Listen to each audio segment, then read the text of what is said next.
예, 챗GPT 얘기 시작부터 안 할 수가 없습니다. 한 장으로만 뭐 너무들 잘하실 테니까요. 예, 요즘 여러 가지 이슈들이 되고 있는데 엔비디아사로 가장 수혜주죠. 예, 언어를 이해한다는 말을 하고 있습니다. 또 추론을 할 수 있고 논리적으로 답한다, 챗GPT가. 이게 과연 그런지에 대해서 우리가 굉장히 장밋빛으로 얘기를 하고 있는데 이걸 좀 깊이 있게 좀 생각을 해봐야 될 필요가 있겠고요. 이 사람은 아마 그 컴퓨터 공학자로 알고 있는데요. 예, 챗GPT가 언어를 완벽하게 구사하기 때문에 가까운 미래, 5년 안에는 이제 프로그래머가 다 없어질 것이다. 이렇게 또 아주 장밋빛 얘기를 내놓고 있습니다. 반대 의견도 많습니다. 평가절하하는 촘스키 워낙 유명한 언어학자지만 언어라든가 인지, 언어 인지 인간 이해에 관련돼서 아무런 가치도 없다 하고 완전히 평가절하하고 있습니다. 테드 창이라고 아주 유명한 소설가죠. 또 과학자 얘기도 하는 것 같은데요. 아주 유명한 얘기를 합니다. 흐릿한 JPEG일 뿐이다. 겉모습은 굉장히 화려하게 언어를 구사하지만 그 내부를 들여다보면은 내부 메커니즘은 그저 기존의 이미지 프로세싱, 코딩과 디코딩에 기반한 크게 다르지 않다. 다만 거기에 또 흐릿하다.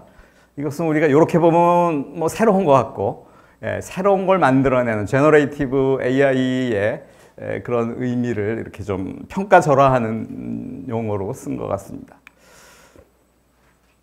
인공지능 학자들은 이렇게 얘기하죠. 보통 인공지능의 기본적인 그 기능이라면은 지식 표현이라든가 추론이라든가 플래닝이라든가 여러 가지 요소들이 있는데 이제 그런 부분에 있어서는 거의 빵점에 가깝다. 이렇게 아주 낮춰서 보는 경우도 나오는 것 같습니다.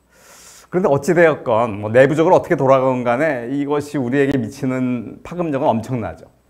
그래서 유발 하라리 같은 그 SF 작가는 이제 두렵다. 이야기를 지어내니까 마치 인간처럼 없는 것을 없는 사실을 있는 것처럼 얘기하고 또 있는 것을 없는 것처럼 얘기하고 이것이 가장 위험한 부분인데요. 지금 그래서 AI의 가장 큰 문제점은 할루시네이션이라고 하죠. 환각작용. 이 문제에 대해서도 우리가 좀 두려워해야 될 필요가 있다고 얘기를 하고 있고요.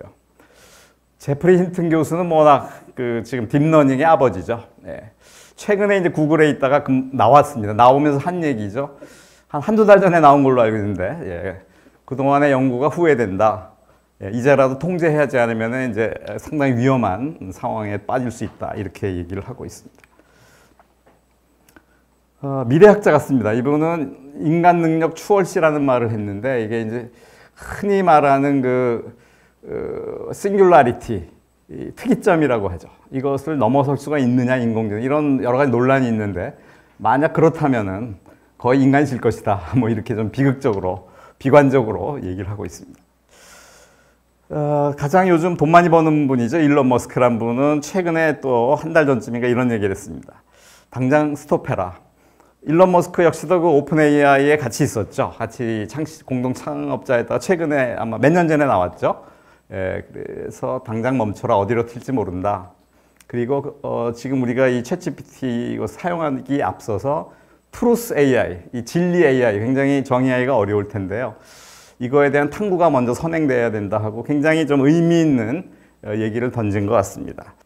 자, 지금 여러 가지 논란 얘기가 나왔는데 저는 이것을 한 3가지 꼭지로 한번 좀 생각을 해봤습니다. 먼저 챗GPT가 언어를 이해한다고 아까 그 젠슨 황이라는 그 엔비디아 CEO가 얘기를 했는데 과연 그럴 것인가? 여기 철학하시는 분들도 많이 계시니까 잘 아시겠지만요.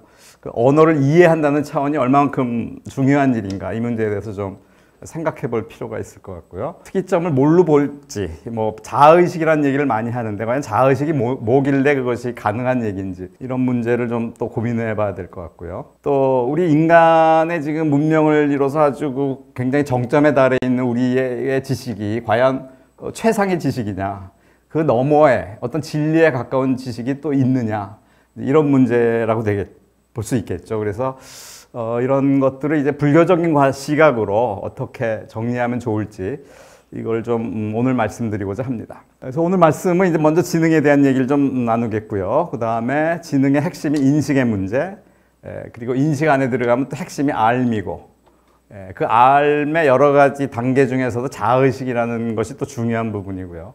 그래서 그 내용을 좀 설명드리고 그 다음에 이제 인공지능의 어떤 현황에 대한 얘기, 그리고 제가 지금 연구 중인 그 대론 AI라는 거를 순서로 말씀을 드리겠습니다. 먼저 제가 좀 정리하기 위해서 오늘 말씀 내용을 좀 전체 그림을 한번 그려봤습니다. 로드맵이라고 해도 좋겠고요. 자, 지능이라는 것은 입력을 받아서 대상을 파악하는 이런 작용이라고 할 수 있는데, 이 지능의 작용의 핵심이 곧 이제 인식이 되겠고요. 이 인식이라는 것은 대상에 대한 알을 형성한 다음에 그 알을 활용해서 원하는 값을 도출해낼 수 있는 이런 거를 아마 포함하고 있다고 봐도 될 것 같은데요. 여기서 핵심이 바로 알미라고, 그래서 제 오늘 주제를 알을 중심으로라는 소제목을 붙였는데요. 이 알의 단계를 4단계로 한번 정리를 해봤습니다. 어텐션 단계가 이제 가장 밑에 지각 단계고요. 제가 영어를 좀 멋있게 쓰려고 일부러 이렇게 4개의 A로 A4라고 한번 이름을 붙여봤습니다. 가장 밑에 레벨이 어텐션, 이 주의라고 하죠. 주의가 가장 그 낮은 단계의 알미 될 수 있고, 지금 챗GPT가 바로 이 지각 단계라고 이렇게 봐도 될 것 같습니다. 챗GPT의 대표적인 논문 제목 자체가 Attention is all you need라는 말을 쓰죠. 주의가 전부 다다, 필요한 전부 다다 하고 얘기를 하고 있는데, 바로 지각 단계에 있는 것이고요. 그 다음에 중요한 것이 Abstraction입니다. 이제 지각을 거쳐서 기본적인 인식이 되면은 추상화를 통해서 개념화시키고 언어화시켜서 좀 더 높은 차원의 사고를 할 수 있는 이제 이런 단계가 필요할 거고요. 그 와중에 이제 자아라는 개념이 이제 창발이 될 수가 있고, 그것이 그렇게 나쁜 것은 아니겠지만 그것에 대한 집착이 가해질 때, 즉 자아의식이라는 것이 실체구나 하는 집착이 들어갈 때 이제 문제가 발생되는 것이고, 그래서 이제 집착이라고 놨죠. 불교에서는 이제 고집멸도라는 사성제를 그 진리의 핵심으로 얘기를 하고 있는데, 이 고에 대한 원인으로 어태치먼트를 얘기하고 있죠. 집착. 거기서부터 모든 그 불행이 빚어지고 있다, 이렇게 파악하고 있는 것 같습니다. 그래서 그 집착의 문제를 해결했을 때 우리들은 이제 무아, 다시 말해서 무아라고 해서 아가 없다는 것이 아니라 이제 나와 남이 상호 의존적인 관계로만 형성되는 것이지 독자적으로 있지 않다. 그것에 대한 이해가 생긴 알미라면은 자연스럽게 알트루이즘, 즉 이타심이 나오게 될 것이고요. 오늘날 우리가 겪고 있는 혼란이라든가 여러 가지 문제점에 대한 하나의 대안이, 불교적 대안이 바로 이 이타심이 아닐까, 그런 생각을 해봅니다. 자, 너무 서론이 길었고요. 이제 좀 본격적인 얘기로 들어가 보겠습니다.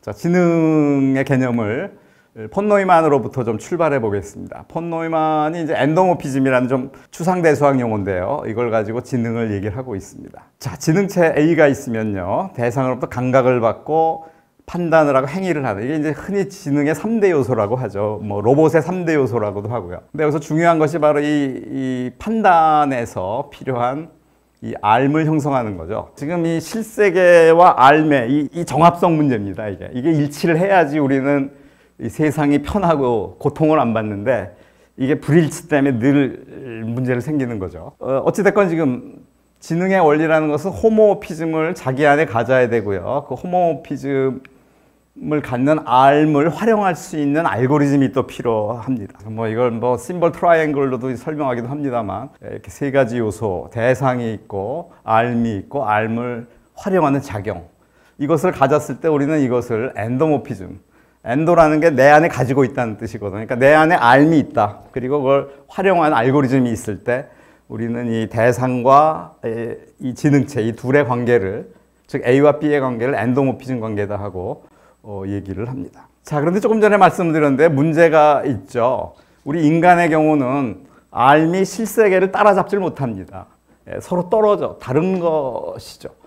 그래서 이거를 이제 라캉은 이거를 주체가 대상에 도달하지 못한다고 표현을 하고 있는데요. 그 부족한 감을 자기인식이라는 걸로 채운다 하고 얘기를 하고 있습니다. 뒤에 또 설명이 나오겠지만 우리가 실세계를 감각을 통해서 받는 게 지각 단계가 있고, 지각에서 한번 필터링을 하고, 이게 추상화, 언어화되면서 한번 필터링이 되고, 그리고 거기서 이어지는 또 의식의 연쇄가 자기가 반영이 되고, 이렇게 쭉 반영이 되다 보니까 실세계와 알미 동떨어진 관계가 되면서부터 우리는 삶의 괴리감을 겪게 되고 불만족, 붓다가 얘기한 고진멸도에서 고가 괴로움이라는 것보다도 두카라고 그래서 이 불만족이라는 얘기를 하죠. 이게 다르기 때문에 그렇다. 그래서 굉장히 중요한 얘기를 여기서 볼 수가 있겠고요. 그 괴리감이 나오는 그 이유 중에 하나로서 지목한 것이 또 언어입니다. 우리가 만든 언어가 한계가 있기 때문에 여기서부터 우리는 세상을 있는 그대로 알지 못한다는 얘기를 하고 있는데요. 이걸 좀 엔도모픽 방금 소개해드린 개념으로 표현하기 위해서 제가 빈센트 반 고를 잠깐 들고 나왔습니다. 여기 또 예술 분야 분들이 계시다고 그래서요. 빈센트 반 고가 잘은 모르지만 프랑스 파리에서 생활하다가 이 도시 생활에 염증을 느껴갖고 남부 쪽으로 이사를 가갖고 한가한 시골에 방을 하나 얻었다고 합니다. 그런데 이 방이 너무나 마음에 들었던 것 같아요. 자료에 따르면 이 빈센트 반 고가 이런 얘기를 했다고 합니다. 뭐 흐린 남보라색 벽, 금이 가고 생기 없는 뭐 바닥, 적색의 의자, 침대 뭐 등등등 해서 아주 굉장히 언어적으로 섬세하게 묘사를 하고 있는데 아마 이 고호의 머릿속에는 아마 이런 단계가 있었을 것 같습니다. 맨 처음에 지각을 통해서 무의식적인 언어로 표현된 뭔가가 나왔고 그 다음 단계인 추리 단계로 넘어가서 이제 언어화되고 체계화된 이런 지금 자기 방에 대한 묘사가 개념적으로 이루어졌을 것이고요. 이걸 가지고 멋진 작품을 만들어낸 것이 방고호였겠죠. 그래서 사실은 언어란 것은 상상과 사유를 제공하는 창조적 도구로서 너무나 훌륭한 도구인데 우리들의 문제는 뭐냐 하면은 이 언어의 한계성을 이해하지 못하고 언어로 표현 못할 부분에 대해서도 표현하려는 이런 것이 우리와 같은 존재들의 어떤 문제점이라고 불교에서는 지적하고 있고요. 이런 언어의 이런 어떤 확산성, 왜곡 이런 것을 불교 용어에서는 실온이라는 말을 쓰고 있는 것 같습니다. 그래서 실온이다. 다시 말해서 없는 것을 있는 것으로 착각하게 하고 거꾸로 있는 것을 없는 것처럼 여기게 하는. 그래서 제2의 붓다라고 부르는 용수보살이 있습니다. 나가르주나라고 하는데 나가르주나는 이런 얘기를 합니다. 해탈이 뭐냐? 이 수행자들이 그렇게 바람하지 않는 해탈이라는 것은 결국 언어의 족쇄로부터 해방되는 것에 다름 아니다. 이렇게 얘기를 하고 있습니다. 그래서 뭐 여러 가지 얘기가 있지만 언어의 족쇄 혹은 어떤 존재로부터의 해탈 뭐 여러 가지로 얘기를 하는데 서로 다르지 않은 개념이다. 그래서 우리가 이 언어를 양날의 검이겠죠. 잘 사용하는 거에 따라서 다르고 잘못 사용하면 여기서 집착이 벌어지고 이 집착에 의해서 세상을 왜곡되게 보고 거기서부터 온갖 괴로움이 퍼지고 이런 것이 그 어떤 의미에서 보면 사성제에서 얘기하는 바와 같겠습니다. 자, 지금 여기서 지각과 추리를 말씀을 드렸는데요. 이것이 바로 인식이죠. 인식에 대한 정의를 한번 보겠습니다. 인식엔 두 가지가 있다. 지각과 추리가 있다. 이건 뭐 인지심리학이라든가 논리철학이나 뭐 신경과학도 마찬가지고요. 여러 군데서 얘기하고 있는 바죠. 특히 불교 논리학에서 오늘 제가 뭐 주로 말씀드릴 불교 논리학에서는 혈량과 비량이라는 용어를 씁니다. 그래서 혈량은 직접적으로 아는 것. 뭐 사과다 하면 사과를 직접 먹어봤을 때 아는 거죠. 이게 혈량적인 알미고 또 하나가 있다. 비량적인 헤아려서 아는 것. 즉 추리를 통해서 아는 이 두 가지 알물이 있다. 그래서 이거를 불교 논리학에서는 잘 전개하고 있고요. 우리가 흔히 깨달음을 얻었다 하는 얘기는 바로 혈량 깨달음을 얘기하는 거죠. 그런데 아무 생각 없이 불쑥 혈량 깨달음을 얻었다 그것이 깨달음이지 어떻게 아느냐.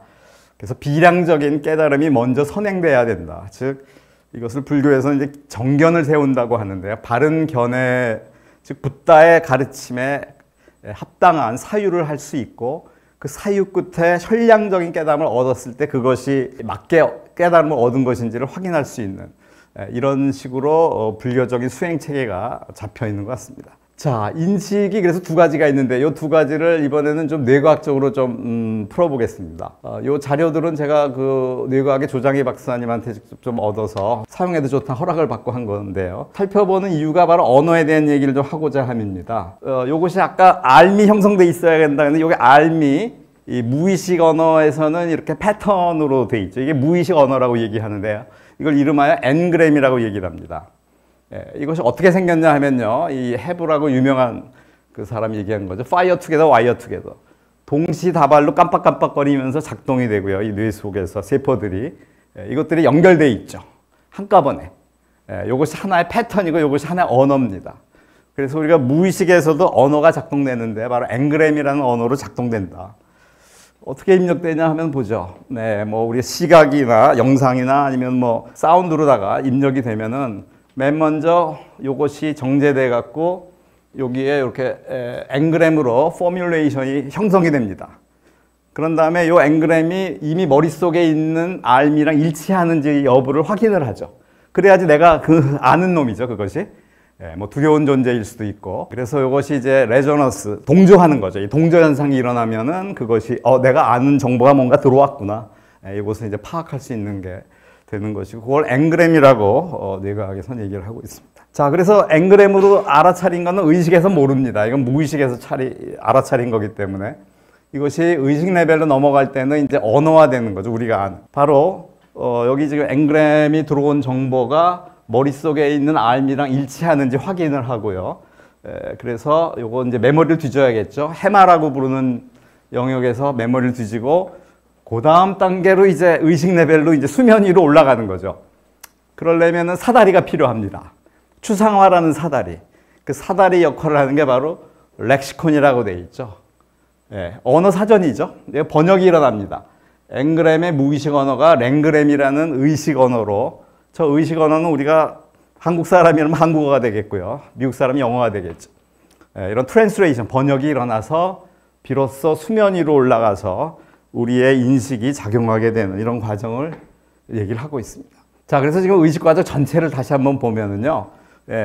앞서 말씀드린 게 바로 센서로 들어온 것이 메모리로 체크되는 게 히포캠퍼스 그 해마 영역에서 처리가 되고 1차 처리가 되는 것이 동물인 경우에는 바로 점프해서 리액션으로 해서 바로 출력이 나가겠지만 인간인 경우에는 이제 사다리를 타고 높은 레벨로 올라가서 개념화 시켜야겠죠. 그게 바로 렉시컨. 이것이 우리 게슈엔트라는 영역이 이 후두엽과 두정엽 사이에 있는 거기에 위치하고 있다고 합니다. 거기서 번역이 일어나갖고 그 번역된 내용이 이제 앞통수로 가갖고 거기서 인지가 일어나고 의사결정이 일어나고 요 안화 전두엽에서요. 그 다음에 다시 이제 그 결정이 실행에 옮겨지는. 물론 실행에 옮길 때는 다시 로레벨 랭귀지인 앵그램으로 다시 바뀌죠. 그래서 이런 추상화 과정을 거쳐서 우리 인간들은 사유를 한다.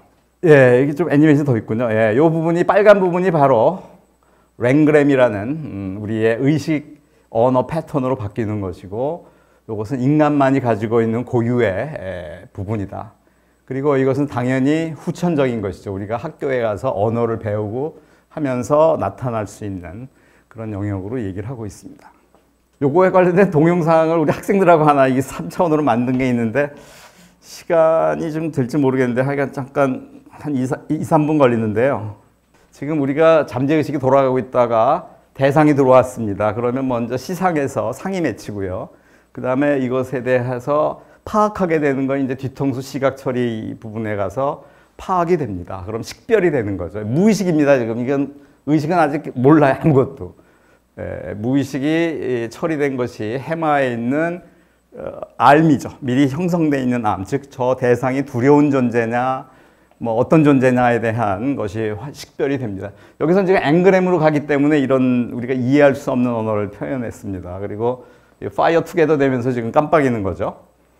그리고 두려운 존재다 하면은 이제 밑에 있는 시상하부에 가서 공포 반응을 일으킵니다. 여기서 이제 호르몬 분비를 하겠죠.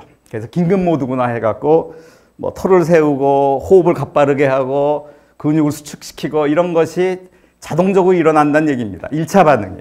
그런 연후에 이제 바로 사다리를 타고 이제 올라가는 거죠. 언어 영역으로 올라가서 하나하나에 대한 번역이 일어납니다. 이 게슈윈트에서요. 그런 다음에 그 다음에 이제 앞단으로 가서 드디어 인식이 일어나는 거죠. 지금 저것이 뭐 독사다, 뭐 웅크리고 있다, 나를 향하고 있다, 여러 상황에 대한 인지가 일어나게 됩니다. 그리고 끝나는 것이 아니라 또 과거의 기억을 회상하죠. 역시 해마라는 그 기억장치의 열쇠를 통해 갖고 거기서 과거에 독사한테 물렸던 경험이라든가 또 학교에서 배웠던 지식들 이런 것들을 총동원해 갖고 이 대상에 대해서 확인을 합니다. 그런 다음에 이제 의사결정, 디시전이 내려지는 게 바로 이 눈 바로 위에 있는 안화전 전두엽에서 일어나고 이것이 두정엽을 통해서 구체적인 운동신경으로 해서 지금 이동에 대해서 체크를 하는 이런 형태로 움직이고 있는 것이 뭐 뇌과학에서 많이 하는 얘기입니다만, 결국 여기서 강조하고 싶은 건 의식과 무의식의 문제, 그리고 지각과 추리의 문제, 그것을 좀 말씀드리고자 하였습니다. 자, 그래서 조금 전에 그 수면 위와 수면 아래에 있는 의식과 무의식 얘기를 드렸는데, 불교 논리학에서는 불교 인식론이라고도 하는데요, 굉장히 디테일하게 이 과정을 담고 있습니다. 아마 뇌과학도 못 따라올 정도로 굉장히 섬세하게 다루고 있는 것 같은데요. 먼저 아비담마라는 그 소승 쪽에서의 그 논리 체계를 보면은, 무의식은 감각식, 의식은 의식, 육식해서 5개, 6개에서 6가지 식으로 표현을 합니다. 그래서 이게 지각에 관련된 처리. 제가 이것을 몇 개 안 그렸지만 이게 실제로 17찰나가 있습니다. 심찰나라고 하죠. 하나의 찰나가 약 0.013초인가 그럽니다. 그래서 이게 한 바퀴 사이클 도는데 약 0.2초 정도 걸리는 걸로 되어 있고요. 이것도 마찬가지로 한 10개 정도가 찰나찰나 움직입니다. 우리가 첫사랑에 이렇게 쫙 빠져 첫눈에 반하는 타이밍을 한 3초, 2초 얘기를 하고 있는데요. 아마도 요 사이클이 한 10번 돌아가면 한 2초 나올 겁니다. 무의식적으로 다 안다는 얘기죠. 자기가 좋아하는 것이 이미 기억 정보가 있기 때문에. 자, 그런데 지금 플러스 불교 유식학을 써놓은 건, 유식이라는 건 이제 대승에서 말하는 이제 유식의 개념인데, 거기서는 자아의 문제가 여기는 없지 않느냐. 자아의 문제를 드러내보자 해갖고 자의식이라는 것을 또 둡니다. 그래서 자의식이 이 두 의식의 배후에서 7번째 의식으로 작용을 한다. 그리고 이것보다 더 이면에 맨 밑바탕에 있는 팔식이라는 게 있어갖고, 여기에 모든 기억의 엑기스들이 다 담겨갖고, 여기서부터 마치 뿌리에서 뭐가 자라나오듯이 이 종자라고 하는데요. 함장식, 종자식. 여기서부터 나오고 있다 해서 팔식으로 또 이야기를 전개하기도 합니다. 그래서 그 과정을 한번 앞서 보여드렸던 뱀을 예를 들어서 한번 마찬가지 얘기인데요. 여러 애니메이션이 있는데, 감각식이 먼저 직접 들어오는 게 아니라 함장식이 먼저 작동합니다. 그래서 함장식이 감각식한테 야, 뭔지 알아봐 하면서 조사를 하죠. 거기를 일일이 다 자의식이 관여합니다. 그러면서 내가 좋아하고 싫어하는 정보, 기억된 정보들을 다 투영을 해갖고 보고 싶은 것만 보게 됩니다. 어텐션, 주의를 줘갖고 원하는 것만 보게 되면서 무의식 반응이 1차 일어나고, 중요한 정보 같으면은 다시 이 함장식에 의해서 이 육식이 가동이 되고, 육식이 가동되는 동안에도 역시 자의식이 투영이 되고, 이런 과정을 통해서 행위가 나오는 이런 식으로 진행이 된다 하고, 불교 인식론에 굉장히 많은 내용이 있어서 제가 다는 모릅니다만 제 나름대로 이해하기에는 그렇게 좀 정리가 될 것 같고요. 지금 말씀드린 걸 잠시 좀 단계별로 하면은, 보고 싶은 걸 보고, 그 다음에 무의식 반응이 먼저 나가고, 그 다음에 추상화되는 거죠. 언어화돼 갖고 추상화돼서 의식 차원으로 가고, 그런데 요것에서 이제 비하인드에서 작동하는 게 바로 이 자의식이고, 자의식이 하는 것은 대상을 있는 그대로 못 보게 하고 자기 생각을 자꾸 꿰넣는 거죠. 그래서 오염원이라고 얘기를 하고 있고요. 이 오염의 근원이 되는 뿌리가 바로 이 아레아식이라는 것이 있다. 그래서 아레아식은 다른 말로 경향성, 종자. 그리고 이제 윤회라는 개념의 주체로도 얘기를 합니다. 이것은 실체적인 얘기가 아니라요. 이것이 핵심이다. 뭐 업이라고 하죠. 우리가 업을 짓고 업에 따라서 가고, 죽을 때 가져가는 것은 업뿐이다. 뭐 불교에서 이런 얘기를 하는데, 아마 이 아레아식의 개념을 가지고 얘기를 하는 게 아닐까.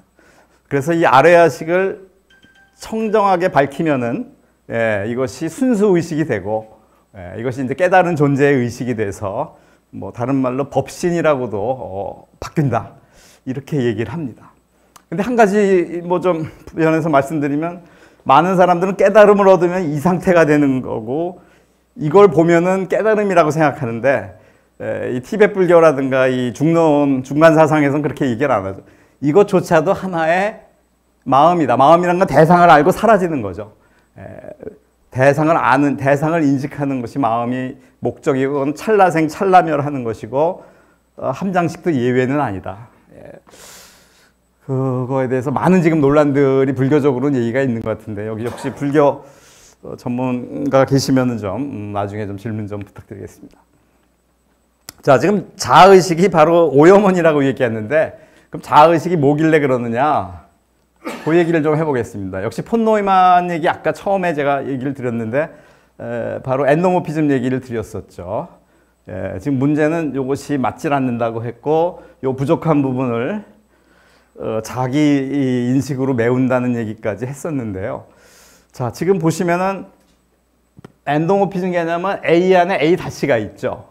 그럼 요 A-도 요거 안에 A2-가 있어야 될 겁니다. 다시 말해서 의식의 연쇄죠. 이 의식의 연쇄를 얘기한 사람은 그 마빈 민스키, 그러니까 Society of Mind라는 책에서 얘기를 하고 있죠. 마빈 민스키는 폰 노이만의 거의 제작격입니다. 프린스턴 대학에 같이 있었고요. MIT에 가기 전에. 그런데 이제 그러면은 무한 반복되는 게 아니냐. 계속 있을 거 아니냐. 이 의식의 연쇄라는. 어디까지 가냐. 그랬더니 폰 노이만은 끝이 있다. 영원히 안 간다. 그리고 그 끝에 뭐가 있습니까? 그랬더니 폰 노이만이 바로 자아가 있다 하고 얘기를 합니다. 그 얘기를 한 책이 좀 유명한 책인데요. 그 Mathematical Foundation of Quantum Mechanics, 그 양자역학에 관한 수학적 토대라는 제목의 책에서 얘기를 하고 있습니다. 굉장히 주요한 관건이었던 것 같습니다. 그래서 뭐 노이만 우주라는 개념도 있죠. 유니버스에 대한 얘기도 수학에서 나오고 하는데요. 이것이 끝까지 가지 않고 그 위에 정점에 바로 자아가 있다 이렇게 얘기를 하고 있어요. 자, 대상인식을 한번 보면 1단계 지각, 추리 2단계였죠. 근데 그 너머에 계속 연쇄가 일어나는데 그게 뭐냐? 그 대상 추리된 결과를 갖고 다시 또 재인식하는 겁니다. 이렇게. 결국 그 과정에서 자아라는 것이 나타난다. 그래 결국 자아라는 게 그럼 실제적인 것이냐? 인식일 뿐이다. 그렇게 얘기를 하고 있죠. 그래 결국 자아라는 건 헛개비 내지는 환각.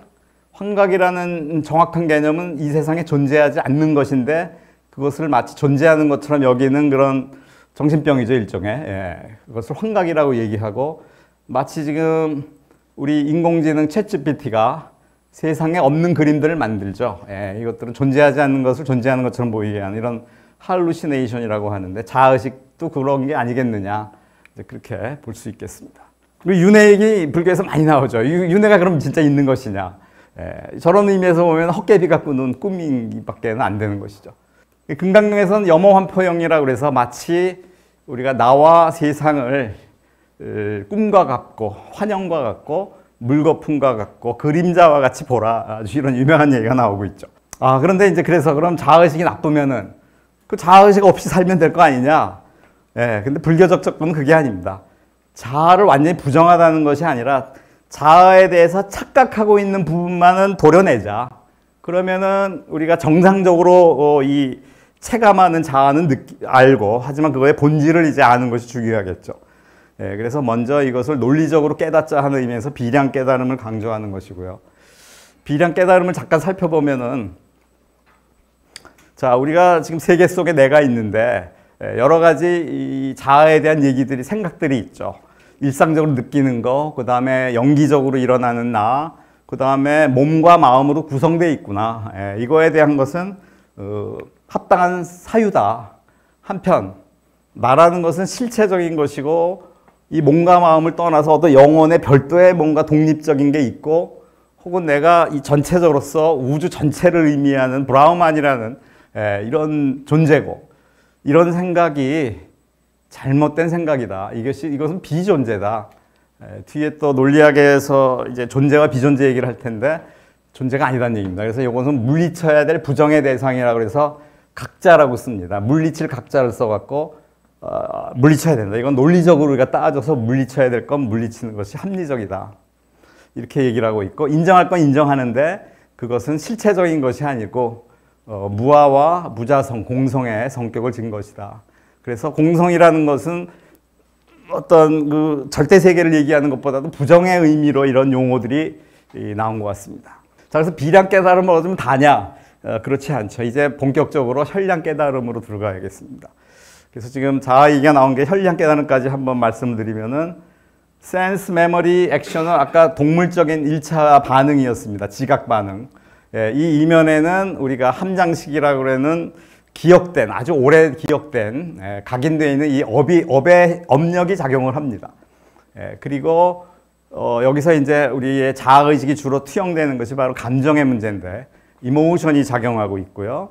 이게 수면 위로 올라가면은 의식 차원으로 가서 앞서 말씀드린 언어화되고 인식하고 결정하는 이런 그 의식의 차원의 작업이 일어나게 되겠습니다. 그래서 아래쪽에 있는 게 이제 현량적인 얘기고요. 위쪽에 있는 게 비량적인 얘기인데 여기서 깨달음이라는 것을 제가 한번 그림으로 한번 도식을 해봤는데 어디서부터 들어가느냐? 우리가 의도적으로 뭔가를 알아차리는 작업.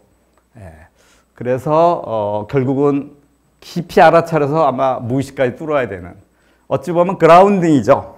제가 오늘도 여기 오기 전에 집사람하고 숲속을 이렇게 맨발로 걸었는데요.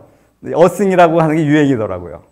근데 그라운딩이라는 게 심벌 그라운딩이 어떻게 보면 반대 개념으로 난 심벌로 가야지 되는 그래야지 우리가 실체를 있는 그대로 볼 수 있는 그런 것이 아닌가. 그래서 이 삿디라는 개념을 불교에서 굉장히 자주 쓰고 있는데요. 마술쇼라는 게 바로 우리가 속고 있는 거죠. 자아의식에 이게 계속 돌아가기 때문에 이게 실체적인 것을 속고 있는데 그 마술쇼를 정확히 보려면은 아주 예리한 관찰을 가동을 시켜야 된다. 그것이 삿디고 삿디를 통해서 자아가 속임수였다는 걸 관찰하는 방법에는 불교에서 대표적으로 4가지 단계를 얘기하고 있습니다. 신수신법이라고 해서요. 몸에 대한 관찰, 느낌에 대한 관찰, 그 다음에 마음에 대한 관찰, 그 다음에 법이라는 건 다르마, 아까 무아, 무자성 이런 것에 관한 관찰, 이렇게 4단계로 얘기를 하고 있습니다.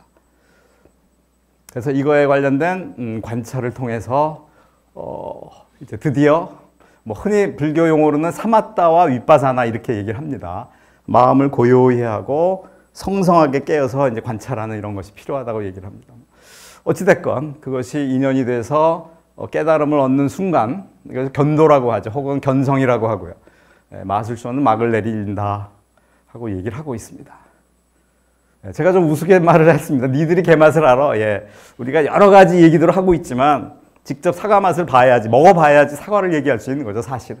물론 사과를 먹기 전에 사과 맛은 어떤 거야 하는 충분한 그 비량적인 지식은 필요합니다. 왜? 배를 먹고 사과를 먹었다고 착각할 수 있기 때문에. 그래서 이걸 깨달음을 얻은 지식, 이것을 정관지라고 얘기하고요.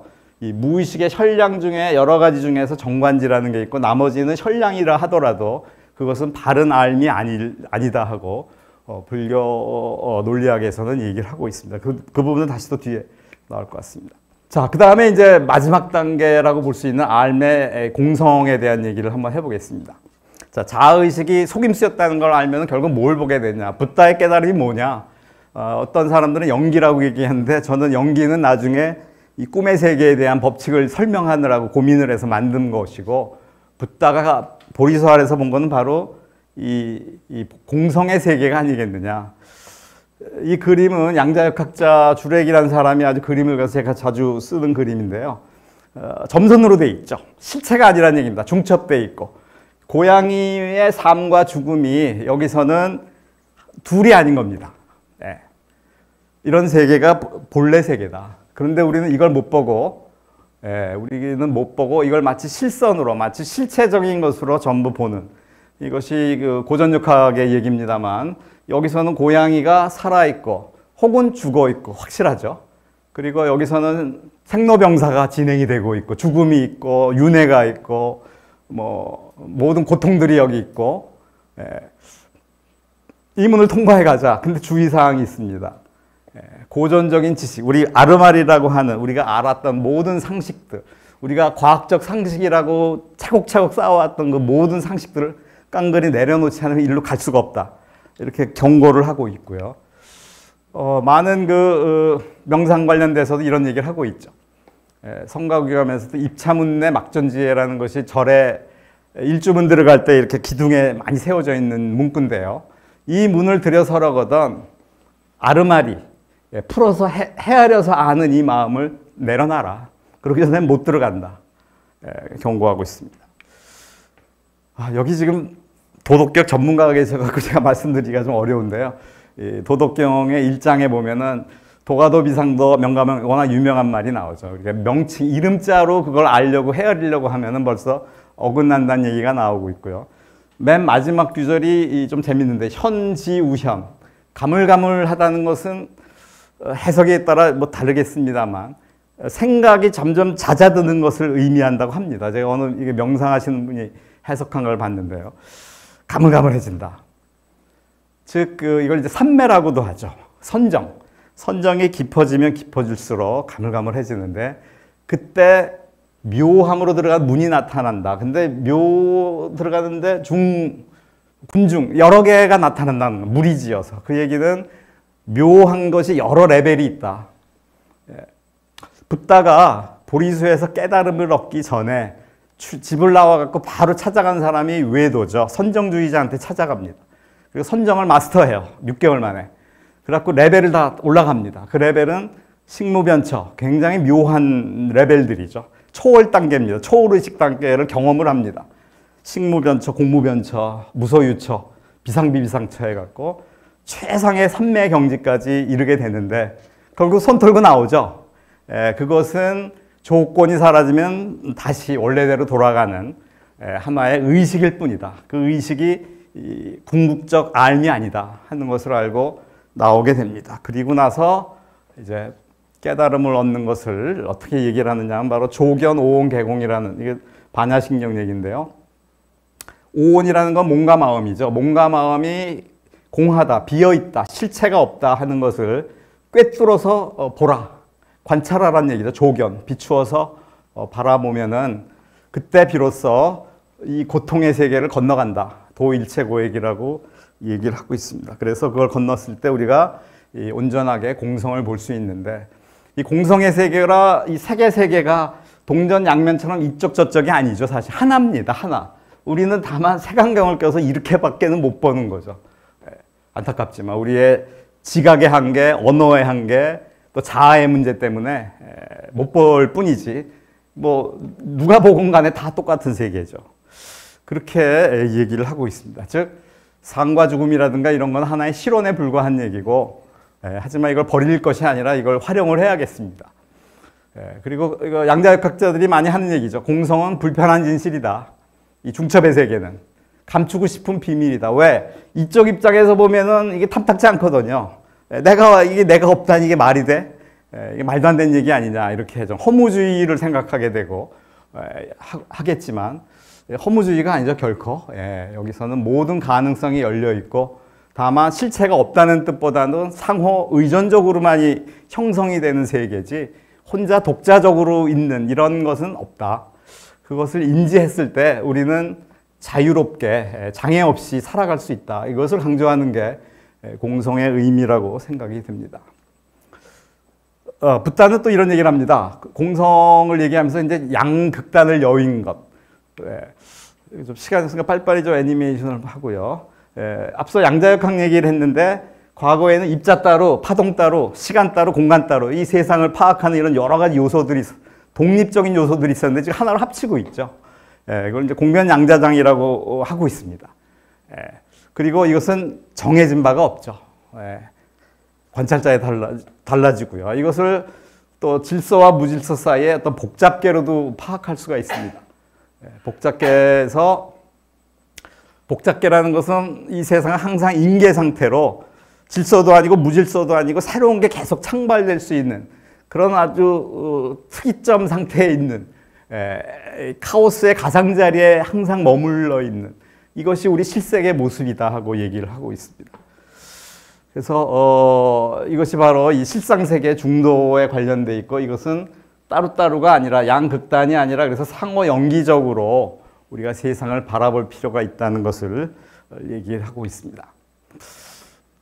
시간이 될지 모르겠습니다만 이게 붓다랑 외도랑 주고받은 얘기입니다. 이 부처님은 상당히 좀 영악한 사람 같아요. 나쁘게 얘기하면. 왜냐하면 피해갑니다. 괴로움은 스스로 맞는 것이냐는 얘기는 내가 업을 짓고 내가 받습니까 하는 얘기죠. 아니라고 합니다. 아니 그러면은 남이 업을 짓고 자기가 과보를 받습니까? 그것도 아니다. 그럼 내가 짓기도 하고 남이 짓는 과보를 내가 받습니까? 그것도 아니다. 그러면은 내가 한 것도 아니고 남이 짓는 것도 아니고 그러면 우연히 과보가 생깁니까? 그것도 아니다. 그렇다면 과보라는 게 없지 않습니까? 그것도 아니다. 당신은 과보에 대해서 대체 아는 게 뭐냐? 나는 잘한다. 양변을 여였다고 얘기합니다. 내가 업을 짓고 과보를 받는다면 그것은 상견이다. 있다는 관점이다. 만약에 남이 짓고 내가 받는다면 그건 당견이다. 없다는 관점이고. 나는 그것을 떠난 중도를 설한다. 그 중도가 뭐냐? 그것은 영기죠. 영기라는 현상을 가지고 부득이하지만 무명으로부터 출발해서 그것이 있음으로 해서 행이 있고, 행이 있음으로 해서 식이 있고, 그걸 통해서 몸이 있고, 촉이 있고, 애가 있고, 착이 있고, 업이 생기고, 이런 과정을 얘기를 하고 있습니다. 그래서 붓다의 가르침은 늘 이렇게 중도적인 가르침을 설했는데요. 이게 뭐 쉽게 이해하기는 어려운 부분입니다만, 자, 어쨌든 공성에 관련된 그 기존 과학의 입장을 좀 정리해 봤는데요. 뭐 미신에 불과하다. 이 과학이라는 게 기존 과학, 우리 세계 과학이죠. 그러니까 우리 실체적으로 생각했던 아까 문 들어가기 전에 그런 세계는 미신에 불과하고 언어일 뿐이고 구성된 것이고 환상이다. 일종의 신념에 가까운 것뿐이다. 무자성이다. 고유한 성질이 없어서 이것이 있으므로 저것이 있다라는 영기법조차도 부정을 합니다. 왜? 공성의 세계에서는 그런 것이 없죠. 왜냐하면 이것이 있다는 건 하나로 한정짓는 거죠. 어떤 개념으로. 이미 공성의 세계에서는 그런 게 없다는 거죠. 그러니까 영기법조차도 거기서는 옳지 않다 하고 나가르주나는 그 용수보살이라는 분은 얘기를 하고 있습니다. 자, 이제 AI 여러 가지 시간이 좀 갔습니다. 근데 AI 간단히만 말씀드리겠습니다. 자, 수많은 역사 속에 우리 생명체는 진화를 해왔고요. 높은 수준의 암까지도 거쳐갔죠. 인공지능이랑 인간이랑 어떻게 비교를 하냐, 감히 그럴지도 모르겠습니다만, 어떤 생명의 관점을 정보 관점에서 오늘 이후에 아마 박 교수님께서 정보에 대한 또 얘기를 해주실 텐데요. 다르지 않다. 정보로 구성되어 있고 정보를 전달해주고 하는 이런 기능이 갖춰져 있다. 그래서 어떻게 보면 마른 생명체 혹은 디지털 존재를 의미할 수도 있겠고요. 이 관계를 보면 유사합니다. 우리 생명체가 단세포에서부터 나왔듯이 처음에 약 한 70년 전에 매클러치 피트라는 사람이 이 단세포에 대한 수학 모델, 그러니까 뇌의 운동 뉴런에 대한 수학 모델을 만들어서 노벨상을 받게 되죠. 그리고 거기가 이제 연결이 되면서 뉴럴 네트워크라는 게 나오고, 이 당시도 많은 연구가 진행됐지만, 지금 컴퓨팅 파워가 따라주지 못하니까 굉장히 좀 더뎠죠. 그리고 최근에 이제 하드웨어 발전에 힘입어서 오늘날의 알파고라든가 챗 GPT가 나오게 됐고요. 지금 현재 한창 많이 연구가 진행된 것 중에 하나가 XAI, Explainable 해갖고요. 알파고한테 너 봐도 거기 왜 뒀냐면 알파고는 답을 못하죠. 근데 이제 XAI라는 것은 우리가 이해할 수 있게끔, 지금 뭐 패가 이러고 저러고 뭐 상황이 이러고 저러고 해서 뭐 나 이거 뒀습니다. 이렇게 얘기할 수 있는 XAI. 그 다음 PAI는 제가 좀 만든 이름인데요. 프로버블이라는 말 썼습니다. 논증 가능해야 된다. 요즘 그 페이크라든가 뭐 이런 팩트 체크가 굉장히 중요한 이슈가 됐고, 앞서 진리에 대한 얘기도 했는데, 그걸 체크할 수 있는 그런 논리적 검증 가능한 AI. 오늘 제가 소개할 부분이 바로 그 부분인데요. 그 다음에 이제 AGI, General AI 얘기고요. 이제 여기서 넘어가는 단계를 저는 자아의식이 발현될 수 있는 특이점이라고 봤습니다. 그럼 오늘날 인공지능 기술로 자아의식이 나올 것이냐? 그건 논란이 있습니다. 그건 지금 베이스로는 불가능한 거라고 저는 생각을 하는데요. 왜냐하면 지금 뉴런에 대한 출발부터 잘못됐습니다. 이게 인간 뉴런을 흉내내지 못했거든요. 다이나믹 모델이 아니기 때문에 복잡계가 형성이 안 됩니다. 지금 상황으로. 이것이 가능하다면은 충분히 창발의 여지가 있지 않을까 생각을 하고요. 그 너머는 뭐 여러 가지 논란이 되는 내용들입니다. 자, 그래서 제가 A4 얘기를 처음에 드렸는데요. 제 나름대로 정리한 겁니다. 지금 기계의식 단계다. 이게 뭐 언어를 이해한다? 택도 없다. 지금 그냥 프로세싱 정도다. 그리고 여기서 이제 앱스트랙션 레벨까지 들어서 언어 레벨까지 가서 우리 인간의 지식 체계까지 갖추게 된다면은 조금 더 높은 수준의 것까지 가겠지만 여전히 이해라는 용어를 쓰기에는 모자랄 것이다. 그 이해라는 게 들어가려면 최소한 더 자아의식이 형성이 돼야 되는데, 그럼 자아의식을 가진 존재는 대상을 제대로 이해하냐? 그렇지 않다는 얘기죠. 착각적으로 이해하는 거죠. 실체적이고 우리 인간처럼. 여기서 한 단계 넘어가야지 진정한 이해, 실체가 아니라 영기적으로 상호 영기적인 존재라는 것을 이해했을 때 우리는 서로를 이롭게 할 수 있는 이런 존재로 거듭날 수 있다고 한번 이렇게 4가지 단계를 나눠봤습니다. 자, 특이점에 대한 얘기 그냥 넘어가겠습니다. AI 당연히 알고리즘 다 있고요. 또 진화가 됐고요. 그래서 현재 수준은 어텐션 단계에 머물고 있는 게 AI다. 다만 우리가 두려워해야 될 것이 AI의 할루시네이션 현상보다도 인간 자신의 할루시네이션이죠. 바로 자아가 있다는 착각이요.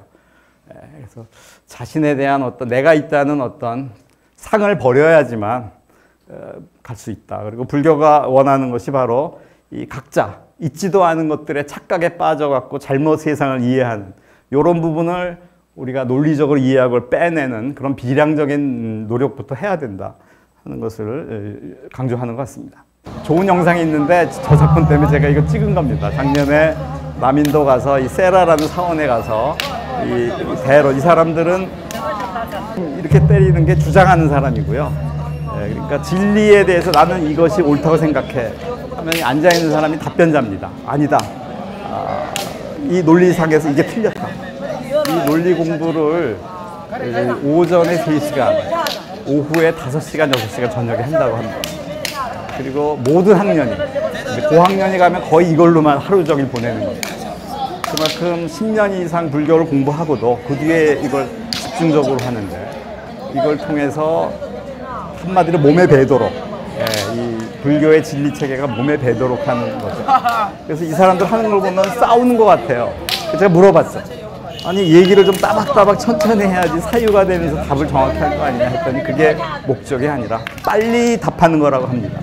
그게 습관을 들이기 위해서 굉장히 빨리 답을 하고 마치 옆에서 보면 싸우는 것 같은데 철저한 형식에 입각해서 진행을 합니다. 어떻게 형식에 입각했냐면 바로 삼지작법이라는 이 논리 형식 체계에 따라서 주장을 하고 그 주장에 대해서 반박을 하고 좀 뭐 넘어가겠습니다. 다 아시는 내용이니까. 예를 들면 주장에 대해서 들어오면은 그거에 대해서 반박이 오케이 맞다. 설명 더 해달라. 아니면은 이거는 부분적으로만 맞다. 이건 아주 논거 오류다. 이건 대전제가 잘못됐다. 이런 몇 가지 형식으로 주고받는 이 불교 대론 방법을 쭉 그 교재로서 전해내려고 있는데요. 제가 이 교재 중에 하나를 좀 구현을 해갖고 뭐 다 구현한 건 아닙니다만 좀 활용할 수 있게끔 하려고 한번 만들어 봤습니다. 논리 추론 방법은 이와 같습니다. 여기서는 사고 논리라고 해서 서양 논리학의 그 true와 false라는 이진 개념과는 좀 달리 이 두 개념 사이에 어떤 벤 다이어그램 같죠? 이 관계성에 따라서 뭐 2구냐 3구냐 해갖고 따지는 개념이 있는데요. 상세한 내용은 좀 넘어가겠습니다. 다르마 온톨로지 책에 섬유학이라는 책이 있는데요. 실제 온톨로지 모습을 구현된 모습을 잠깐 좀 소개해드리면은 이걸 구현한 건 제가 책을 보면서 이제 만든 건데요. 지금 우리들이 세상을 아는 지식을 체계로 나눠본 겁니다. 비량으로 아는 거, 그래서 비량지, 또 혈량으로 아는 거. 이것만이 팩트란 얘기죠. 직접 아는 거. 혈량에는 근데 4가지가 있습니다. 감각지, 감각한 거, 무의식이에요. 이건 전부 다. 무의식이지만 감각된 결과를 통해서 아는 거. 그 다음에 이게 사다리 타고 올라가기 전에 의근지, 그 다음에 자증지라고 해서 느낌입니다. 뭔가 기분이 좋다 나쁘다 하는 것도 다 무의식 레벨이죠. 그 다음에 이 정관지라는 게 특별한데 이게 바로 깨달음이죠. 깨달았을 때 바르게 아는. 이것이 이제 혈량으로 깨달음을 이렇게 넷으로 분류하고 있고요. 그 다음에 이제 헤아려서 아는 비량지도 중요한 지식이고 이 중에서 앞서서 각자를 물리쳐야 된다 그랬죠. 세상에 없는 존재를 있다고 생각하죠. 우리들은 영원한 내가 있다고 생각하고 저 신과 같은 그런 어떤 나는 궁극적으로 그런 존재야. 참나라든가 이런 식으로 얘기를 하고 있죠. 혹은 뭐 토끼뿔이라든가 거북털 뭐 이런 거는 세상에 실제적으로 존재하지 않는 건데도 얼핏 개념적으로 우리가 존재한다고 생각할 수 있죠. 그래서 이런 비존재를 없애는 이런 것이 또 중요한 개념이 되겠고요. 그 다음에 존재는 그래서 다르마라고 표현을 하는데 무위법, 유위법이 있어서 조건 지어진 것들, 세상의 모든 것들이 대부분 유위법이죠. 조건 지어지지 않은 것을 바로 열반이라고 얘기합니다. 근데 이제 열반도 역시 이것도 개념이죠. 비량이기 때문에. 그래서 이것을 또 뭐 불상응행이니 여러 가지 예, 불교 유식학에서는 여러 가지 분류법이 있는데 이제 이런 걸 통해서 저희가 다르마를 한번 편집하는 이 편집기를 만들었고요. 자, 그래서 지금 챗GPT를 먼저 잠깐 보여드리고 우리 걸 한번 애니메이션으로 만들어 봤습니다. 예를 들면 존재는 사물이다, 작용하니까 이런 질문을 하면은 챗GPT가 3.5 버전 갖고 한번 만들어 봤는데요. 뭐 여러 가지 얘기합니다. 일부 철학자에서 제기됐는데 그런 거는 받아들이지 않고 있다 이렇게 얘기를 하고 있는데요. 저희는 어떻게 하냐, 이걸 먼저 앱스트랙션으로 넘어갑니다. 그래서 자연어 처리에 의해서 논제와 규결문과 논증이 셋으로 추상화시키고 이것을 가지고 방금 보여드린 온톨로지의 위치에 따라서 이 사고 논리 관계가 어떤 건지를 확인을 하고 그 결과를 가지고서 각각의 논제와 규결물 사이의 관계를 찾아내고요. 이 결과를 가지고 최종적으로 답변을 만들어냅니다. 그래서 우리 답변으로 보면 이렇게 얘기를 하죠. 동의할 수 없다. 존재에는 작용하지 않는 것도 있기 때문입니다. 이렇게 답을 주게 됩니다. 자, 이거는 우리가 만든 시스템 구성론입니다. 이건 넘어가겠습니다. 온톨로지 에디터도 있고요. 추론 모듈도 다 만들었고 자연어 처리도 만들었고, 다만 지금 GPT랑 연결시키는 것이 아직 완전히 안 돼 있습니다. 몇 가지 대론 사례가 있는데 이것도 넘어가겠고요. 직접 잠깐만 보여드리겠습니다. 예제를 아예 파일을 만들었습니다. 뭐 하나 해볼게요. 아무거나. 뭐 소크라테스 가장 쉬운 거 해보세요. 소크라테스는 죽는다. 동물이니까. 이걸 한번 입력을 시켜보겠습니다. 자, 이게 이제 주장자가 하는 겁니다. 소크라테스는 죽는다. 동물이니까. 예, 듣기 좋으라고 했고요. 이게 이제 대론의 답입니다. 지금 우리의 답을 보면은 동의합니다. 하지만 이후에는 동의할 수 없습니다. 소크라테스는 동물이 아니기 때문입니다. 제가 비교하기 위해서 우리 상관없이 챗GPT는 어떻게 답하는지 한번 지금 바로 연결해서 한 겁니다. 바로. 예. 소크라테스는 동물이 아니라 인간입니다. 비슷하게 맞추네요. 그리고 맨 마지막 구절은 챗GPT랑 우리 거를 연결해갖고 야, 네가 다시 한번 좀 가다듬어서 말해줘 하고 프롬프팅을 한 결과입니다. 동의합니다. 그러나 해당 주장의 이유에는 동의하지 않습니다. 소크라테스는 동물이 아니라 인간이기 때문입니다. 예, 좀 더 매끄럽게 답을 하는 것 같습니다. 예, 뭐 지금 펼친 김에 하나만 더 한번 해볼까요? 뭐 토끼뿔을 존재를 한번 해보겠습니다. 독립적 자아는 비존재다. 나, 독립적 자아는 비존재다. 본질이 없는 것이니까. 이건 동의하는 걸로 그냥 쉽게 나왔네요, 답이. 예, 그렇군요. 동의합니다. 예, 그렇군요. 다시 한번 부정어로 해보겠습니다. 없는 것이 이렇게 한번 해볼까요? 나, 독립적 자아는 비존재다. 본질이 없는 것이 아니니까. 네, 한번 그렇게 넣어봤어요. 말이 되나 모르겠는데요. 네. 이게 좀 챗GPT가 지금 좀 느리네요. 지금 그래서 이게 떨어져야지 이게 작동이 됩니다. 하여간 이런 식으로 지금 아주 기본형을 좀 만들었고요. 아직은 뭐 누가 좀 투자를 해주시면은 지금 이거 개인적으로 만드는 거니까 좀 완성도 있게 해보겠습니다. 자, 시간이 많이 가서 죄송합니다. 예, 바로 마무리하겠습니다. 그래서 향후 연구 계획이 지금 저희가 했던 거죠. 이걸 이제 확장해야 됩니다. 챗GPT를 가지고 이제 학습을 통해서 좀 더 확장해야 되고, 그 다음에 지금 이 나르마 상관없이 지금 기존에 나와 있는 그 챗GPT가 사용한 데이터셋을 가지고서도 그 관계성을 찾아갖고 온톨로지를 만들 수가 있을 것 같습니다. 그래서 그걸 만들면은 이게 어떤 우리들 일반적인 상식이 되겠죠. 이 둘을 한번 배틀을 붙여보면은 누가 진리가 나오는지 한번 재밌는 결과가 나오지 않을까 하고 생각을 해봅니다. 그래서 지금 아까 논점 세 가지를 갖고 얘기를 출발했는데 여러 가지 지금 얘기를 했습니다. 그래서 대신하겠고요. 이 시대가 지금 뭐 굉장히 정보 민주화를 이루고 있는 것 같지만 사실상 우리가 들여다보면 여러 가지 불평등이 이루어지고 있죠. 이걸 극복하기 위해서는 지금 많은 학자들이나 이런 분들이 궁극의 진리를 탐구하는 데 더 많은 노력을 해야 될 것 같고요. 그 대안 중에 하나가 바로 불교적인 얘기가 아니겠는가. 특히 그 달라이라마 얘기에 의하면 이제 모든 불행은 이기심에서 오고 모든 행복은 이타심에서 온다고 하죠. 궁극적인 어떤 이 혼란의 대안으로서 이타심을 어떻게 얻을 것인지, 또 그런 인공지능은 어떻게 될 것인지를 좀 고민을 해봐야 될 때가 아닌가 생각을 하고요. 나가르주나는 그래서 공성으로 실온이 소멸된다, 얘기를 하고 있습니다. 붓다의 오도성도 다르지 않습니다. 마침내 그 속임수를 주는 그 헛개비를 봤다는 얘기죠. 한번 본 이후에 헛개비는 사라졌다는 얘기를 오도성으로 남기고 있습니다. 자, 그 얘기를 끝으로 저는 제 얘기는 그 정도로 마치도록 하겠습니다.